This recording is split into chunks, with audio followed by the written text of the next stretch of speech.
Welcome everybody to Start Selling on eBay today.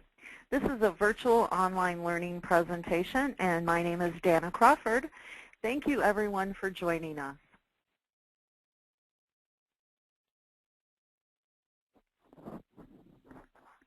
Okay, we have a lot to get started on with the agenda. This is a few of the topics we're going to be covering about getting started to sell on eBay. There's a few different areas on, we're going to discuss about why do you want to sell.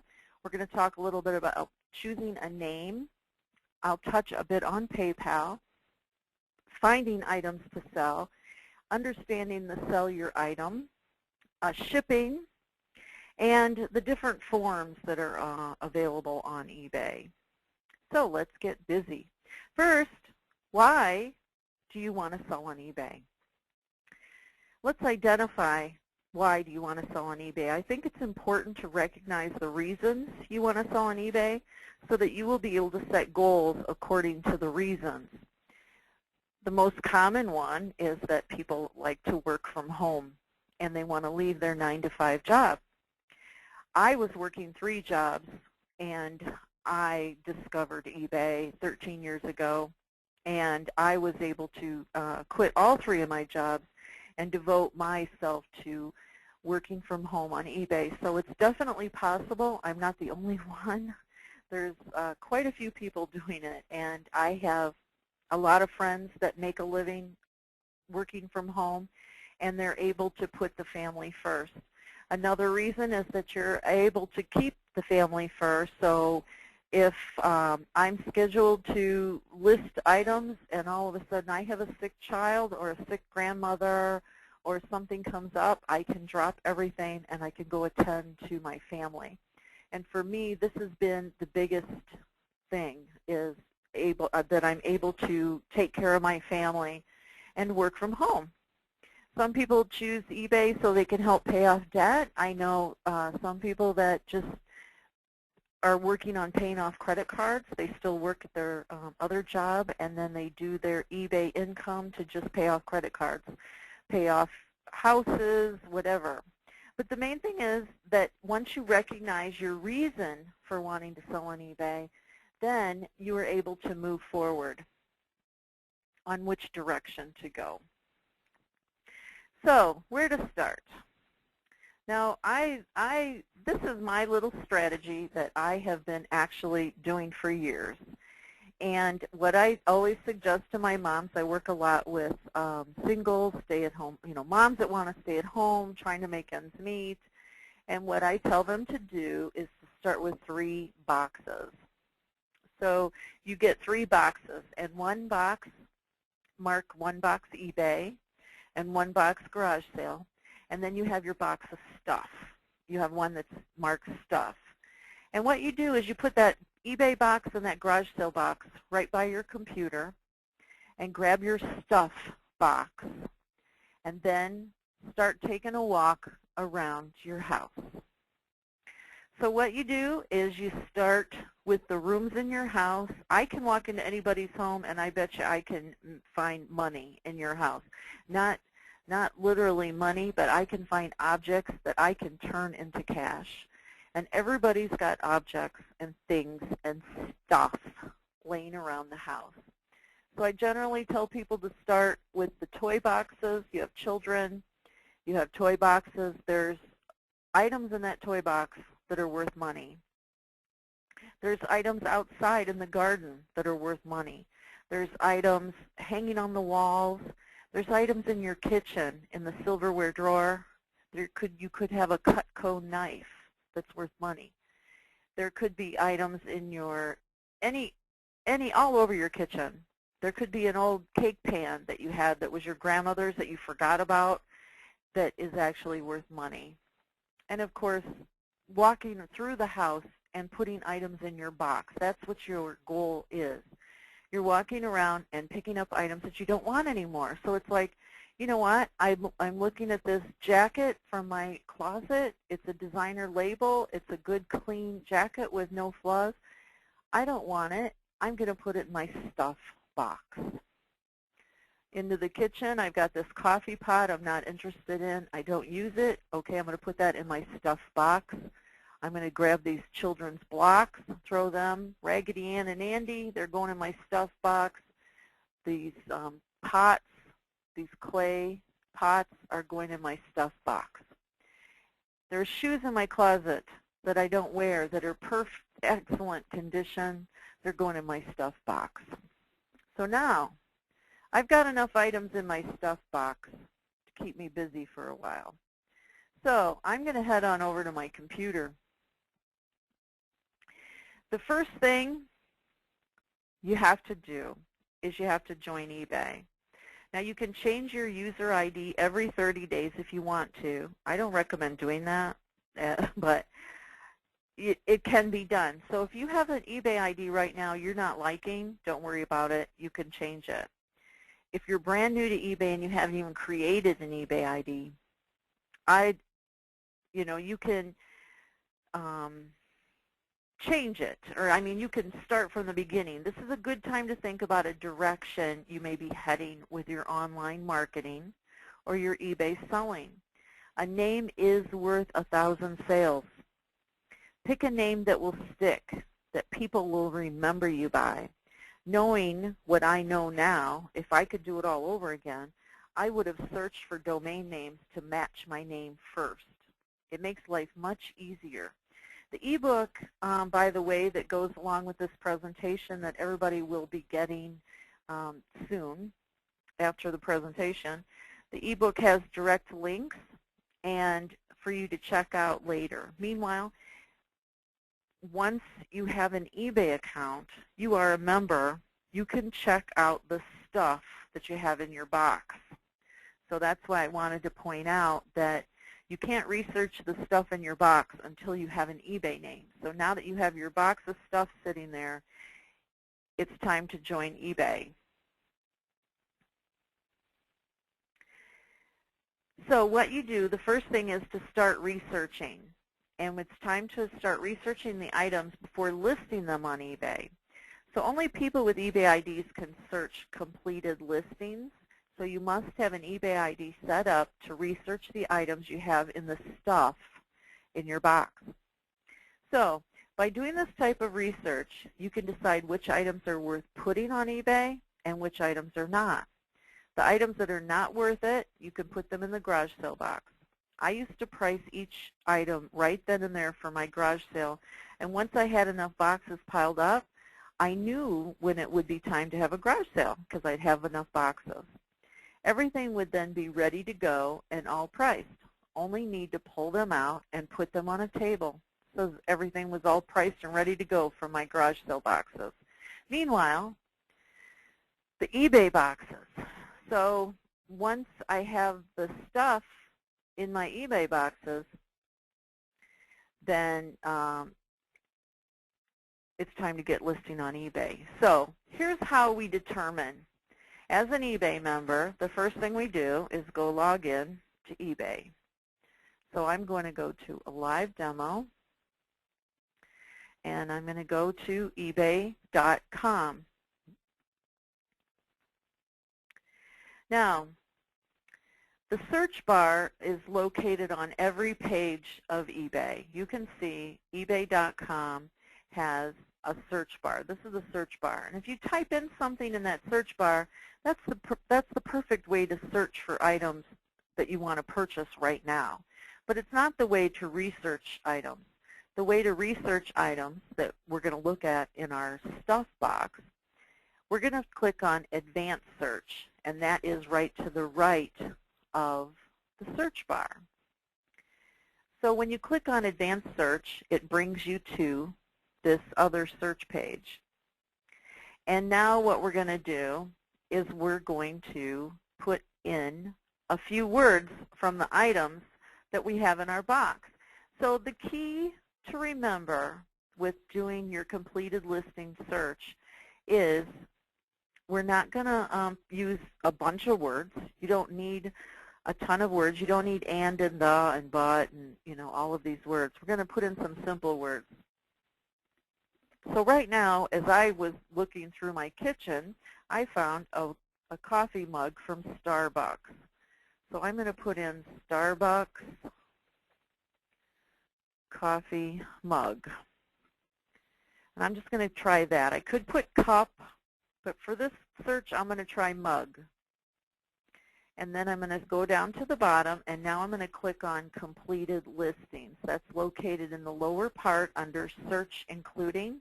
This is the most important thing you're going to learn today, everybody, is the fact of completed listings. So now I've marked that box on completed listings. I've typed in Starbucks coffee mug, and I'm going to simply click search.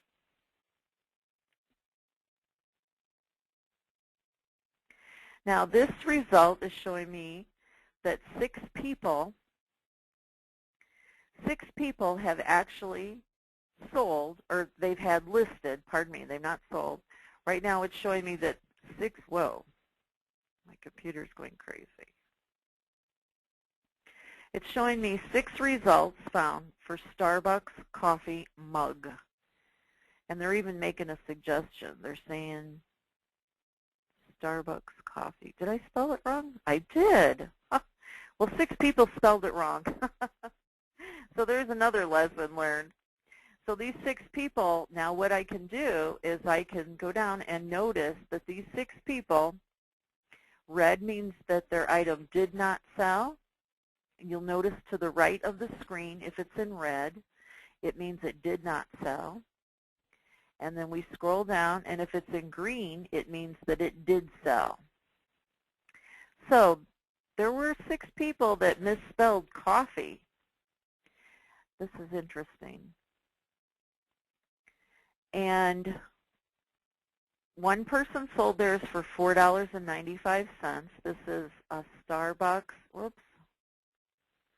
a Starbucks 1998 coffee break essentials, and they wrote coffee with only one E, like I just did. Isn't that funny? So this is interesting. So this other person had Starbucks. Now this must be a hot one. Starbucks Coffee City Scene Series mug, Dallas, 2003, new. It sold for $25. Now, just out of curiosity, let's go ahead and put the extra E in there. We'll spell it right this time, and we'll click search. I'm tempted to go buy those mugs from the people that spelled it wrong. Okay, here we go. Now we have 1,206 that spelled coffee correctly. Now, what I'm going to do is, since there's over 1,000 of them, it's going to be kind of time-consuming. And the quickest way to narrow this down is I'm going to change over to the right. I'm going to adjust this to say highest price first. So ship price plus shipping, highest price first. So I'm going to change it to that because my motto is show me the money. I want to see which Starbucks coffee mugs are selling for the most amount of money. Now here we go. Here's a collection of 10 cities. They went for $223. Not bad. Here is a coffee Baltimore mug. I wonder how many are in that. They sold for $176. And you'll see now these are no sales. They're in red. I'm going down. Here's Starbucks Coffee Hawaii. 4 mugs sold for $99. Not bad. Now these in the red did not sell. Now here's what I'm going to tell you. If I have, say I have this coffee mug here from El Salvador. So I'm going to go ahead and I'm going to learn from this person. The first thing I'm going to do, if I have this identical coffee mug, at the top it's going to show you which category they listed it in. I'm going to actually take a Post-it note and I'm going to write on my Post-it note to list it in that category because I'm not listing today. If today was my listing day, I would actually open up a second window and I would start listing this right away. But today is not my listing day, so what I would do is I would write on a Post-it note to put this in collectibles And then the subcategories go advertising, food and beverage, coffee and tea, and then there is actually a category just called Starbucks. So I would put my coffee, my El Salvador mug in the same place because I'm impressed that this person got $67 and I want to try to get $67 for my cup that I had just sitting in my kitchen. So this person had 8 bids, and I'm going to go ahead and see what they started their bid at. So I clicked on the bids, and now I can scroll down and take a look at the bid history. There were 5 bids, 5 people bidding, and they bidded a total of 8 times. And when I scroll down to the bottom, they started their coffee mug at $9.95. So I think I'm going to start my coffee mug at $9.95 because I want to be just like this person. So I'm going to go ahead and do what they did because it worked for them. The other thing that I love that they did, and it's something that I always tell my students, is notice they have capital letters, a combination of capital letters and a combination of lowercase letters in their title. And I like that. I think that's eye-catching. And so I would recommend that. I would probably use their title just like they did because it works so well for them. I want to make the same amount of money they did. So I'm going to scroll down and take a look at their listing. Wow, they even have pictures of El Salvador. That's cool. They did a very good job on their listing. Coffee looks nice. Nice photos. Wow, they really went above and beyond with their listing on this. It's all not necessary. All of that information is not necessary, but what I would do is I might include some of the information that they use, but I would never ever suggest you to copy their photos. Photos are really important that you take your own photos so that people can see the actual picture from that you're selling. You don't ever want to borrow someone else's photo. It's not right because then your item then when you mail your item, you never know. There could be a different flaw. There could be something a little different in your item that you ship. So it's really important never, ever to copy photos. Words here and there are okay, but not photos. Okay, so now guess what? That item, that coffee mug that I was in my stuff box, I am now putting a Post-it note on it to start it at $9.99, to put it in the category of Starbucks, and I would actually probably even put the eBay item number on there so that I could find it quickly when I'm going to list it. And then I'm going to put that cup with the sticky note on it, and I'm going to put that in my eBay box because that's a definite eBay item. Okay, so moving right along, the goal is to look up your items from your stuff box and pick and choose which items are worth listing on eBay. So if I had a coffee mug, since there are so many, say you have a certain state or something on your coffee mug that you can add to that keyword that'll help narrow it down. So let's say I have a Starbucks coffee mug from Florida. Now some people are going to put FL, and some people are going to spell it out. So I'm just going to put FL for one search. And here we go. They're selling, no problem. Some of them did not sell. And now let me just go see, oh, FL is also for fluid ounce. All right, now I'm going to try spelling out Florida. So the thing is, for you to learn, is to play with different keywords. Now here's Starbucks coffee mug, Florida collection. They sold for $17.95. So if I had those mugs, I would probably list them just like they did. Okay, so the bottom line is you go to any page at eBay.com, and then you go to the search bar. You can see the search bar, and then you're going to click on Advanced Search to the right, and this is where you put your keywords. So now, and all you mark on from this page is completed listings. So you go ahead and check completed listings, and then you're going to type in something else you found in that you have in that stuff box. So say you went through the kids' toy box and you found yourself, let's say Raggedy Ann. I don't even know how to spell it. Let's try Little People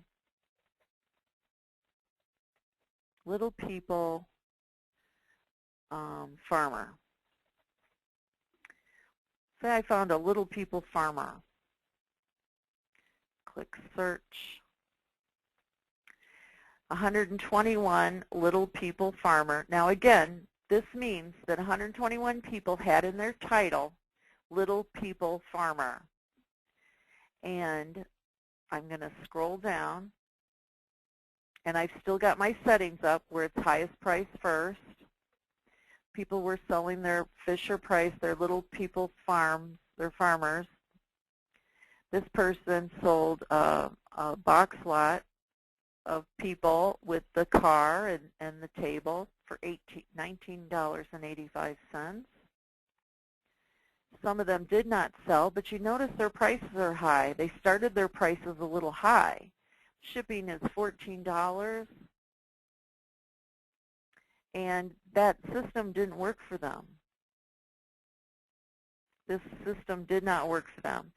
So this one sold for $14.99. So it really depends. What I'm learning here is it really depends on what you have and what strategy you use on how to list this. There's more newer ones. There's vintage ones. These used to be really, really hot selling items. Now right now I can tell you what a mistake this person made in their listing. They've blended all of their words together, and that wasn't a really good idea. They have all their words connected. Fisher Price Little Farmers are not selling like they used to.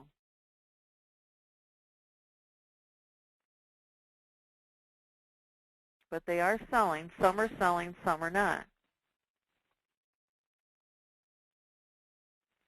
So if I have my farmer with a tractor, now this person got $3.99.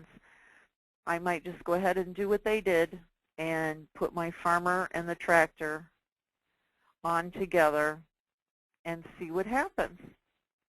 But I would do just what they did. So that little farmer is going in my eBay box. He's not going in my garage sale box. Now the other thing, let's say I found, was a bridge building book. Now books can be tricky when you do searches, because if you put too many words, they're not going to show up, or if you put some, again, it's all about what people put in their title. So people, 107 people wrote bridge building book in their title. Now these are all starting off very, oh, I didn't mean to go in there and look at it.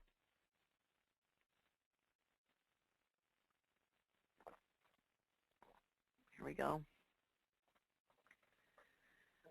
Okay, these are all starting off very expensive and no sales. No sales. All the red means they did not sell them. They were hoping. They were hoping. And they started them all at high prices. Now here we go. Here's one sold for $24. Directory, American Bridge Building Companies, went for $24. Here's a guitar repair and building bridge book, $22. So if I knew the exact title of my book, I would probably use that. But these bridge building books, not looking good. So my bridge building book is actually going into my garage sale box. And then, now I don't have to keep adjusting this, so I can just leave this search because I've already got it set up on completed listings. And I'm going to go ahead and type in, let's say I got a McCoy cookie jar, and it's an owl. Search. Okay, here we go. There's the vintage cookie jar, went for $62, but this person didn't sell theirs. Now here's a good comparison. This one sold, this one did not. They're the same cookie jar. The top person had an auction format. It had 3 bids. The bottom person had an auction format with a buy it now, but they started their auction at $45, plus they had a reserve. So that cost them some money to list that, but it didn't work. In my personal opinion, reserves will scare people off, number one. Number two, their opening bid is high, but the reserve would scare people off. My opinion, what they should have done was not did a reserve, but did a buy it now and then make an offer on that.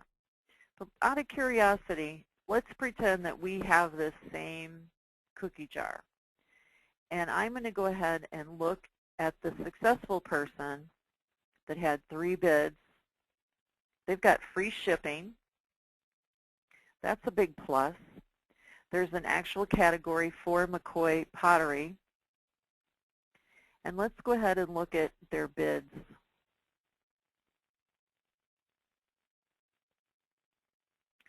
Okay, there was 2 people bidding. Oh, they started theirs at $48.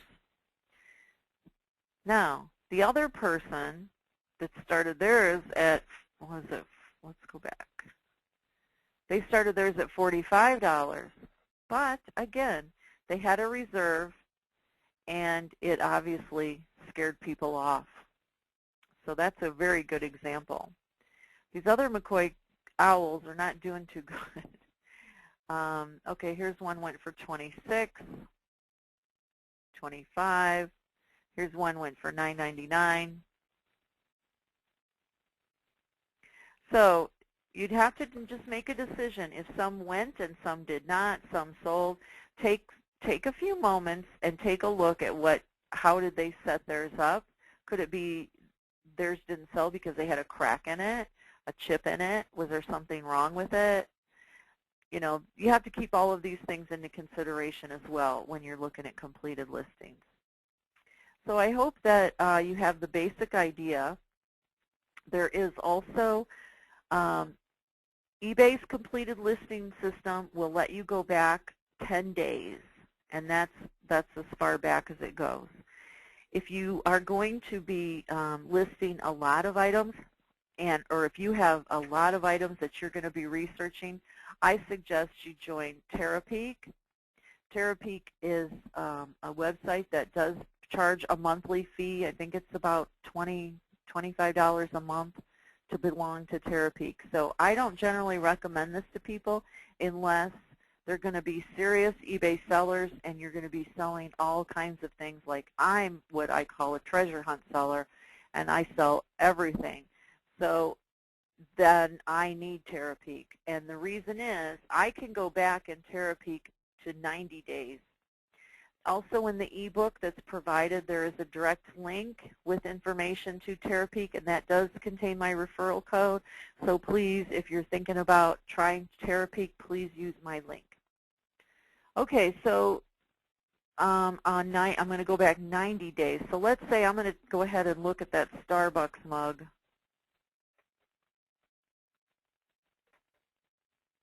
Oh, look, and I was already looking up coffee grinders. I found one of those at a garage sale or a thrift store I picked up for $1.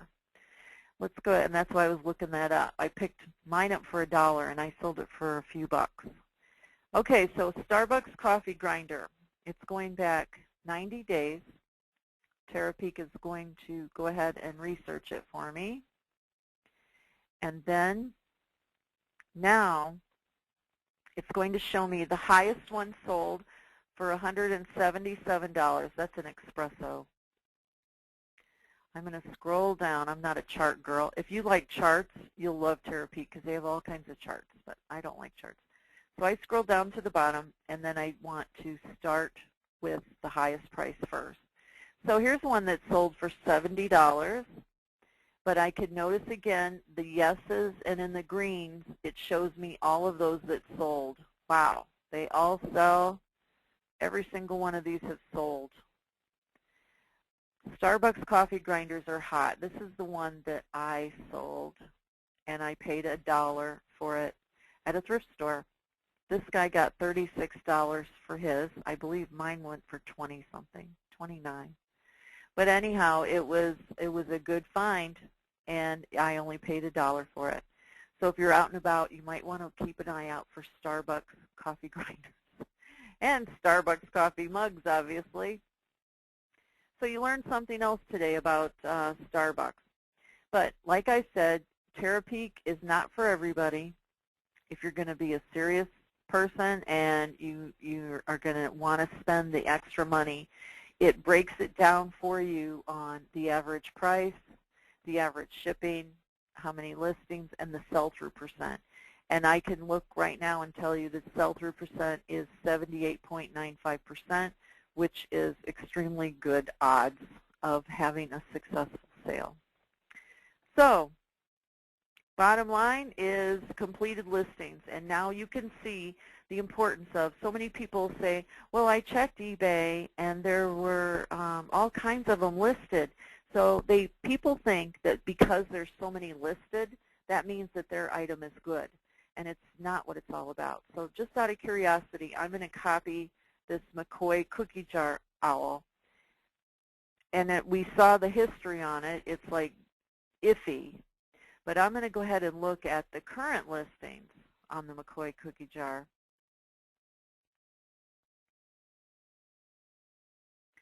And there's 12 listed right now. The first person is asking $185. The next person is asking $90, $88, $70. So you can see these are all people that didn't do their, oh, there's that poor person that's still trying. They took their reserve off, and now they've got it listed for $45 with a buy it now. We'll see if that works for them this time around.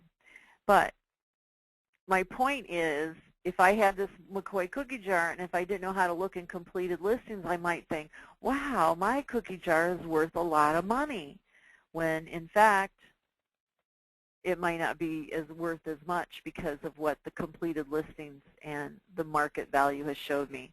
So don't be fooled by what's currently listed.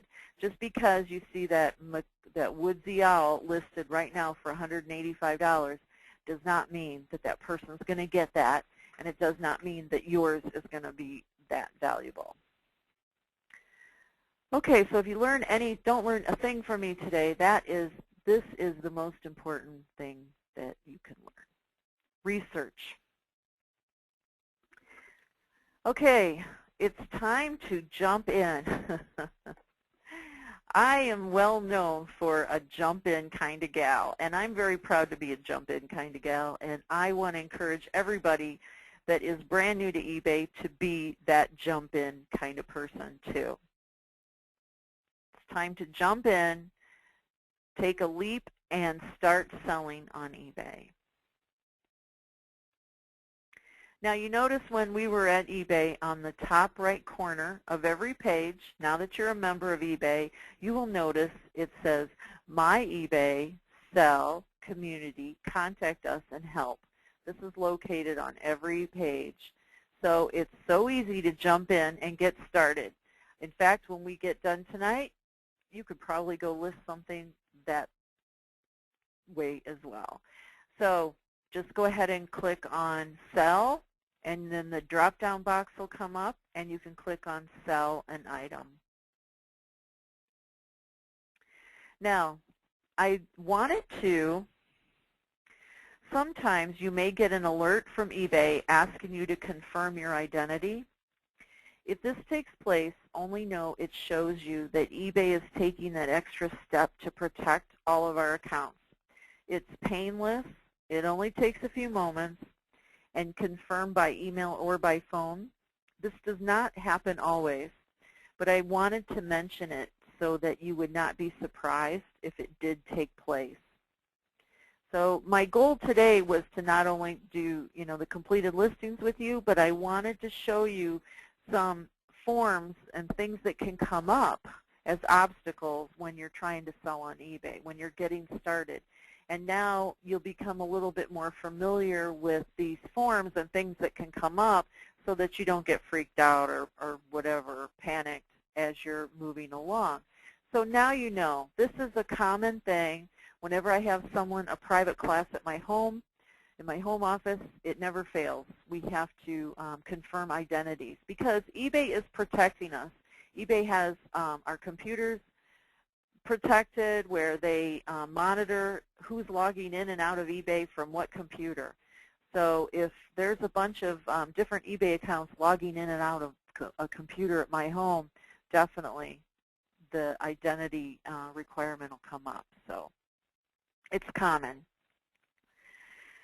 Thanks to the research that you already did on your items that are now in your eBay box, you already know which category to place your items in. So you're going to follow the subcategories to match according to your research. So this is what the page looks like. When you, after you click sell your item, this one is going to come up, and then we just choose which category. Now you can pick a form. This is, Depending on the category, you may see this, or I wanted to point this picture out because this screen does not come up always. So depending on the category that you may list your item in, you may see this and you may not, according to, but I wanted to show it to you in case it did come up and you're going, what is this?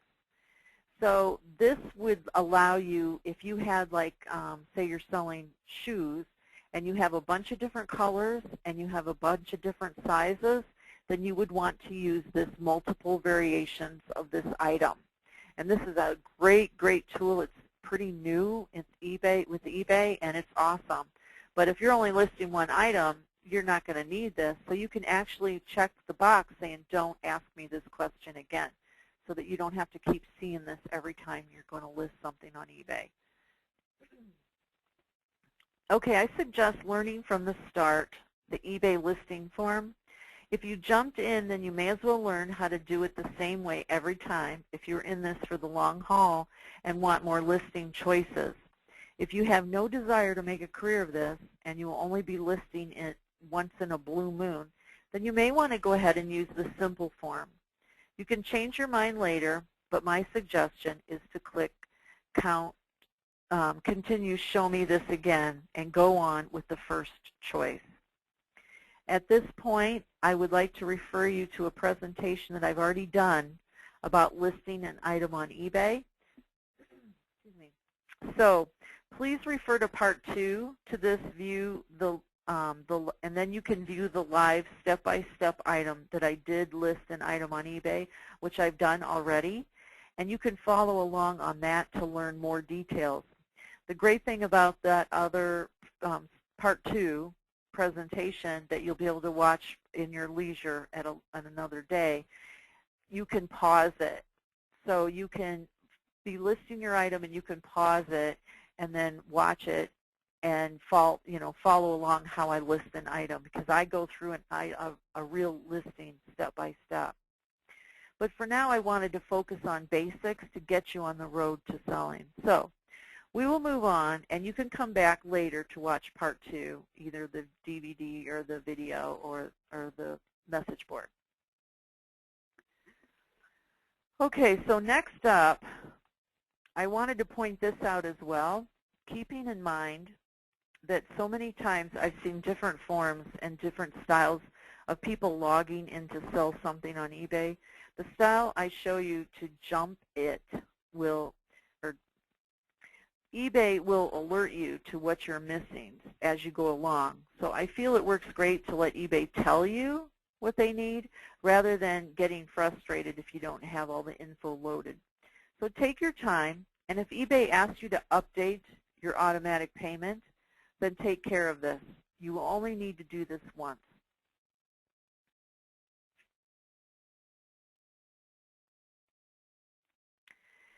eBay wants to know how you will pay your bill.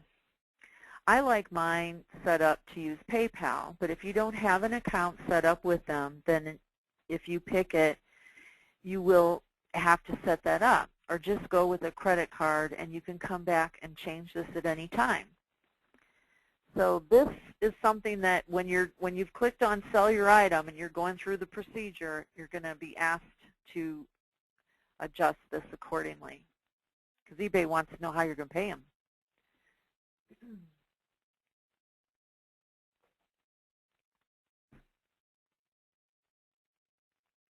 As you're going through the process, you'll also need to add your PayPal account to eBay. You can set this up ahead of time if you prefer by going to PayPal.com, or you can wait till you're ready to sell an item on eBay, and then they will ask you.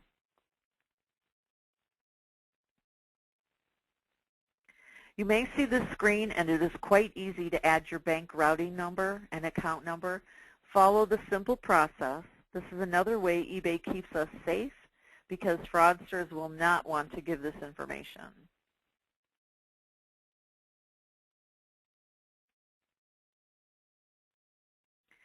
There is a direct link to this page in the ebook provided, giving you more details about becoming ID verified. What it does is it puts another icon by your user ID, and it asks for more details, such as a driver's license number. And this is, again, another way that eBay protects us from fraud. And it also gives you more perks. If you have, for example, if you've been wanting to open an eBay store and you don't want to wait to build up your feedback and you want to just jump in and open an eBay store, then you can pay the $5 and you become eBay or ID verified. And this little icon, that's located right here, it actually goes right next to your eBay ID. And then you can open up an eBay store. You don't have to wait to build your feedback. So there's a few perks. I also suggest it to people that are going to be listing high dollar items right away, because you're brand new to eBay and you've got low feedback. People, might put a red flag up because you're brand new and they may not have that trust in you. So when you become ID verified, it lets the public know that you've gone that extra step to pay the extra money and give the extra added information to prove who you are.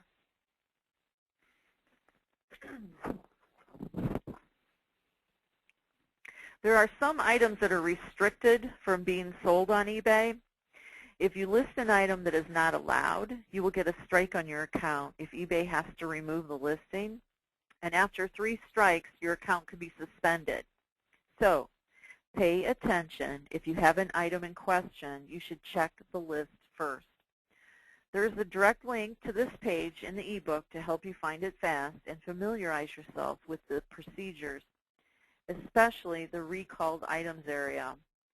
I had a crock pot on eBay one time. It was a crock pot that I didn't actually research. I just thought, well, I'm going to put this on eBay. So I went ahead and listed my crock pot, and pretty soon eBay pulled it and shut down my auction, and I got a strike on my account.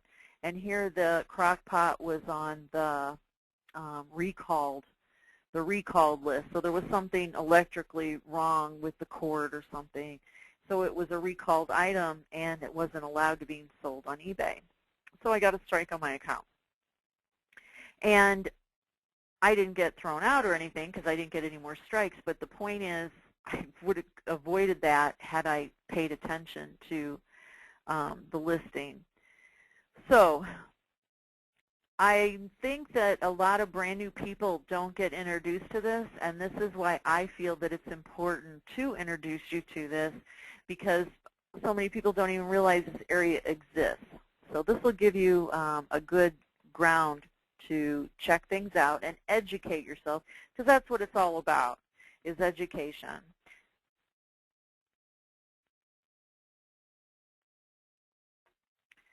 Okay, this is the part everybody don't like, and that we got to pay eBay fees. Now, there are 4 basic fees, and they do add up, so I suggest you pay attention. Avoid listing upgrading if you can. Also, there is a direct link in the ebook taking you to the eBay fees page. So eBay fees change occasionally, and I felt that instead of putting up things that are going to be changed in a few months or whatever, it would be better to just put a direct link in the ebook that will take you to the current eBay fees. And then you can go ahead and learn those current. Now, there's a listing fee, and that's, depends on what category. There's a lot that depends on that. The listing upgrade fees, generally you don't need to pay any of those. If you pay attention, you don't need to make a listing designer or do a bold title or a bold header, or try to be on the home page of eBay and pay $29.99. You don't need to pay all those fees. Final value fee is whatever your item sells for, so that's going to depend on the final price of what it sold for. And then PayPal, they do take their cut. It's just like any credit card company. Back when I was selling Beanie Babies, I soon discovered that if I had a credit card, if I was able to take credit cards, my Beanie Babies would sell for more money. So I went ahead and purchased a credit card processing machine, and I had to pay a monthly fee, and I had to pay a per transaction fee plus a %. And when PayPal came along, PayPal does not charge a monthly fee. I still have to pay the percentage, and I still have to pay the cost per item, but I don't have a monthly fee. And it's exactly the same as it was on my merchant account. So I went ahead and canceled. There was no need to have a credit card processing machine. So it really helped make a big difference. PayPal's come a long way, and they're owned by eBay. Okay, so here's the basic auction listing.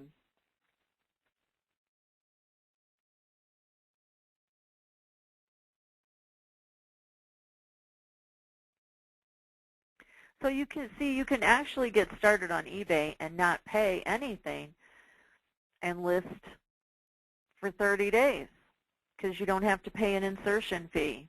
So why not take a chance?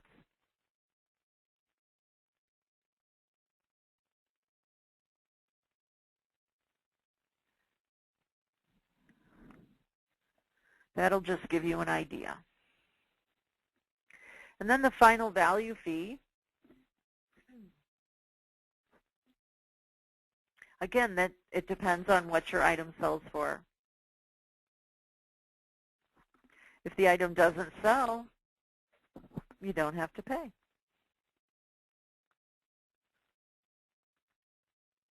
Now familiarize yourself with your camera. Play with your camera. Digital cameras at any price can be used on eBay. My favorite tool is photoscape.com for photo editing, but everyone has different styles of editing. You can visit our message board. We have videos on demand 24/7, and take a look at a few of the sessions on photo editing. Meanwhile, Photoscape is free, and it is the one I recommend to all my students. Also, the second session video shows you how I did upload a photo from my computer directly to the listing. So any more details needed for anyone, please put in a request at Virtual Online Learning Board for what your learning needs are, and I will do my best to provide for it if you're needing more help with cameras or photos. It's such a huge category, and it's a class in itself. So I just wanted to touch base and reassure you, you don't need a $1,000 camera in order to take good photos for listing on eBay. No matter what price your camera is, no matter what style your camera is, just learn how to take pictures with it and how far you should stand, how close you should stand. Should you take pictures inside or outside? Sometimes it's all just about editing. Another reason why I love Photoscape, which there's a direct link in the ebook to download Photoscape. It's free, and what I love about it is their editing tool is fantastic. All you have to deal with it is the sharpen tool, and the background highlighting tools are amazing. And there's actually a tutorial for that in our message board. Okay, the other thing I want to mention, a few shipping tips. I keep my shipping scale right by my desk so that I can weigh the item, add a bit to it for the box or the packaging, and my preference is calculated shipping. Again, you can view that on the listing video. I sell scales in my eBay store now and then when I find them. You can visit my eBay store at askdanna.com to check. My favorite over the years, my husband, he bought me for our wedding anniversary a beautiful shipping scale. I'm a true eBayer that was over the moon with the shipping scale for an anniversary gift. It weighs up to 70 pounds. It weighs items up to 70 pounds. It's very lightweight, actually. So this is the one I recommend, and I try to find them. And when I do run across them, I always buy them so that I can resell them to my students because it's the scale that I absolutely love. So, and I actually have one right now in my eBay store if you go look. Shipping scales are important. You're going to need a scale. Now, when I was brand new, I was on a tight budget, the single mom, 3 kids, blah, blah, blah. So what I did was I went to Goodwill and I picked up an old baby scale, and I think I paid $1, maybe $2 for it. And I used that for years, and I kept that right on my desk. I still have it, as a matter of fact. But you don't have to have a big money scale. So get one that's within your budget. And of course, there are links in the ebook to explore shipping scales. But I really think that it helps by having your shipping scale right by your desk so that you're ready to go to list your item on eBay as part of the process. Okay, in all of my years, in all of my 13 years, I've never bought shipping supplies. I've never bought anything. So the reason is because I'm very resourceful. Go green. Green Shipping Rocks. I should have put that in there. greenshippingrocks.com is one of my websites. You can get shipping supplies. I used to get mine from the pediatrician's office. And with 3 small children, I was in there a lot. And I had a good relationship with the pediatrician's office, and they saved all of their bubble wrap. They saved all their foam boxes. Hairdressers get tons of shampoo sent to them in these big boxes. All of my friends would save their shipping supplies. My family, the dollar store. Dollar stores have fantastic. When you go behind, or if I need a box, I'll go to the dollar store and ask, and it's amazing. You can go in and develop a relationship with stores and ask them when do they get in their shipping? Can I start getting shipping boxes from you on a regular basis? Whatever your needs are, just go out there and find some resources for free. The only thing to avoid are alcohol boxes. You cannot ship items in alcohol boxes. The only way around that is to cover it with newspaper or to put them in a black garbage bag. That's how I've gotten around that. Also, the family members, and the other quick tip I want to give you is people that smoke, their shipping supplies smell. So I had a good friend that used to save me all of his old Walmart bags because I like to ship everything in a plastic bag before I put it in the box. And he was so sweet, but all of his bags smelled so bad of cigarette smoke that I had to actually destroy them and put them in the recycling box because I couldn't, but I didn't have the heart to tell him no. But you definitely want to make sure that your boxes and your shipping supplies don't smell. Okay, let's just talk a little bit about DSRs, which stand for Detailed Seller Ratings. I wanted to touch on it so that you can become a bit familiar with the term DSR. There is a link in the ebook for you to learn more details, but for now, it's important. As an eBay seller, you will do your best to receive 5-star ratings in each area here. This is your goal as a good eBay seller. Detailed seller ratings let buyers rate sellers on 4 areas of transaction: accuracy of the item, description, communication, shipping time, shipping and handling charges. Buyers rate sellers on a 1 to 5 scale, with 1 being the lowest rating and 5 the highest. We display each area's average on the seller's feedback profile. Detailed seller ratings are based on 1 to 5 star scale, and I'm repeating myself.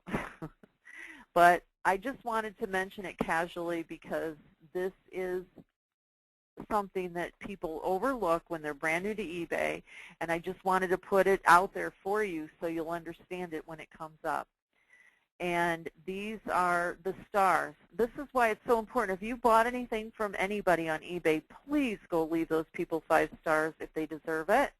If they don't deserve it, of course, then you shouldn't do it. But your goal, I believe in karma, so I never ding anybody's stars. They call them ding their stars. Always leave 5 stars. And if you can't leave 5 stars, then don't leave feedback at all. That's how I feel. If, as a seller, you want to go above and beyond to make sure you have item as described, make sure you are communicating with your people, make sure your shipping time is very fast, and make sure your shipping and handling charges are reasonable. And I believe last time I checked, mine were all 4.9 was the average on my shipping and handling and all of my stars. So it's something that you definitely want to stay on top of. Okay. This presentation was intended for you to get your feet wet and to jump into listing that first item. I hope after watching this you are highly motivated and ready to jump in. If you want more details, please watch the second part showing the actual step-by-step of an item I listed on eBay, and join us for more presentations as we focus on different topics. The main thing is to take baby steps and learn a little bit at a time. Cheers. We could spend hours on all sorts of details like international selling and shipping and handling charges and photos and on and on and on. But for now, this is a taste to get you on the path to eBay selling. Any questions, members can post them on the board. And if you're not a member yet, I do hope you will join us at virtualonlinelearning.com very soon, where we provide quality learning on demand 24/7. Members, I hope to see you sign up for our next Power Listing Day, held once a month at virtualonlinelearning.com. Thank you for joining me, and happy eBay selling.